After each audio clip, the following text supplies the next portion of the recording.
గత 32 రోజులుగా తాము పండించిన ధాన్యాన్ని ప్రభుత్వం కొనుగోలు చేయలేదని ఆరోపిస్తూ నిర్మల్ జిల్లా నర్సాపూర్ రాంపూర్ రైతులు నర్సాపూర్ జాతీయ రహదారిపై రాస్తారోకో నిర్వహించారు.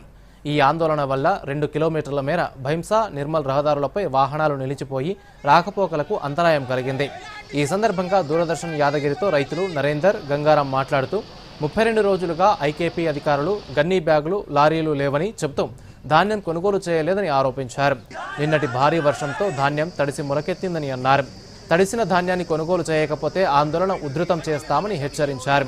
విషయం తెలుసుకున్న తహసీల్దార్ శ్రీకాంత్ రైతులతో మాట్లాడి కలెక్టర్తో వీడియో కాన్ఫరెన్స్ జరిగిందని, తడిసిన ప్రతి గింజను కొనుగోలు చేస్తామని హామీ ఇచ్చారు. ఈ హామీతో రైతులు రాస్తారోకోను విరమించారు.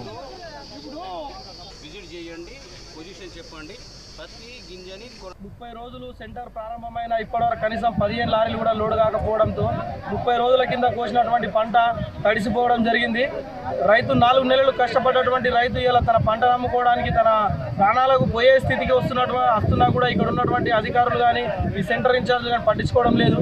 మొన్న కోసిన తర్వాత అడిగితేనేమో మొన్నటి వరకు గన్ని బ్యాగ్స్ లేవన్నారు, తర్వాత అమాలీ లేదన్నారు, తర్వాత ట్యాగింగ్ రాలేదంటున్నారు. అంటే అమాలీ, ట్యాగింగ్, గన్ని బ్యాగ్స్ అన్నటువంటి ప్రభుత్వ సమస్య, సెంటర్ వాళ్ళ సమస్యతో రైతులను ఇబ్బంది పెట్టి నిన్న అకాల వర్షానికి ధాన్యం మొత్తం తడిసిపోయింది. కాబట్టి ఈ మొత్తం ధాన్యాన్ని కూడా ఎటువంటి కటింగ్ లేకుండా ప్రభుత్వం నిర్దేశించినటువంటి 41 కేజీకి మాత్రమే జోకి రైతులందరినీ ఆదుకోవాలి. రైతులు ఇబ్బందులు పడుతున్న విషయం విదితమే.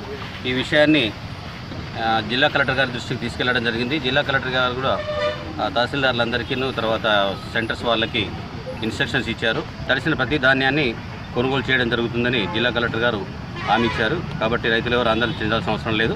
ఈ విషయంలో అకాల వర్షాలకు కొంచెం ప్యాడీని కూడా మీరు సంరక్షించుకొని టార్పాలిన్లు జాగ్రత్తలు తీసుకోవాల్సిందిగా కోరుతూ, అలాగే ఐకేపీ సెంటర్ వాళ్ళని సెంటర్ ఇన్ఛార్జ్ని త్వరితగతిన కొనుగోలు చేసి ట్రాన్స్పోర్ట్ చేయాల్సిందిగా వాళ్ళకు విజ్ఞప్తి చేయడం జరుగుతుంది.